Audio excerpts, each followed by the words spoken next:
اعوذ باللہ من الشیطان الرجیم بسم اللہ الرحمن الرحیم 3 تسبیحات ہر وقت پڑھیں۔ فضیلت والی تسبیحات، وہ تسبیحات یہ ہیں: اللہم صلی علی محمد وعلی آل محمد 18 سے 20 مرتبہ یہ کلمات پڑھیں۔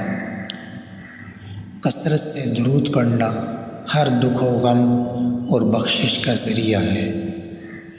سبحان اللہ و بحمدہ سبحان اللہ العظیم 25 سے 30 مرتبہ یہ 2 کلمے زبان پر ہلکے، میزان میں بھاری اور رحمان کو محبوب ہے۔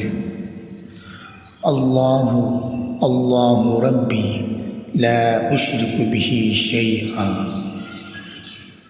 20 سے 21 مرتبہ رسول اللہ صلی اللہ علیہ وسلم نے یہ کلمات اسماء بنت امیس رضی اللہ تعالی عنہ کو غم کے وقت کے لیے یہ کلمات سکھائے۔